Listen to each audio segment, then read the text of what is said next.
அனைவருக்கும் வணக்கம். நாகம் 16 கலைக்கு வந்து பார்த்திங்கன்னா ரொம்ப ரொம்ப முக்கியமானது வீச்சு முறைகளும் அறுப்பு முறைகளும் தான். இந்த வீச்சு முறை வந்து நிறைய பேர் தெரியலேன்னு சொல்லியிருந்தீங்க. இப்போ அவங்களுக்காகவே வந்து பார்த்திங்கன்னா விளக்க உரையோட நுணுக்கமாக எப்படி கற்றுக்கணும் வீச்சு அப்படின்றத பற்றி இப்போ நம்ம பார்க்க போகிறோம். முதல்ல வந்து ஒரு வீச்சு எப்படி செய்யணும் அப்படின்னா, ஒரு வண்டி சக்கரம் போல் ஒரு பகுதிக்கு, அதாவது ஒரு பக்கம் முழுமை பெற செய்து அடுத்த திசைக்கு மாற்றுவது கம்பை, அதுபோல் வந்து வீச்சை செய்யணும். இப்போ அந்த வீச்சு முறையை பார்க்கலாம் நம்ம எப்படி செய்கிறதுன்ட்டு. இந்த வீச்சு முறை இப்போ எந்த திசையில் செய்கிறாரு அப்படின்னு பார்த்தீங்கன்னா, மேற்கு திசையை நோக்கி செய்ய போகிறாங்க அந்த வீச்சை. இப்போ அந்த ஸ்லோ மோஷனில் செய்வாங்க, நல்லா கவனித்து பாருங்கள். இந்த மணிக்கட்டு வந்து எப்படி சுழற்றுறாரு அப்படின்றத பாருங்கள். எங்கே ஒரு மெதுவாக செய்யுங்க ஒரு வீச்சு.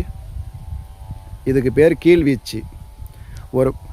ஒரு பாருங்கள் எப்படி செய்கிறாருன்னு பாருங்கள். இந்த வீச்சு பாருங்கள், ஒரு ரவுண்டாக ஒரு வட்டத்தை முழுமை பெற வச்சுட்டு அதுக்கப்புறம் அடுத்த திசைக்கு மாற்றுறாரு. இன்னும் துல்லியமாக சொல்லணும் அப்படின்னு பார்த்தீங்கன்னா, அவர் கண்ணுகிட்ட கொண்டு போய் கரெக்டாக நிறுத்துவார். அந்த பகுதியில் இடது பக்கம் முடித்தார் அப்படின்னா வலது கண்ணில் நிறுத்துவார், வலது கண்ணில் முடித்தார்னா இடது கண்ணில் கொண்டு போய் நிறுத்துவார். இதுதான் கீழ் வீச்சு. இப்போ வந்து மேற்கு திசையை நோக்கி செஞ்சுக்கிட்டு இருக்காரு.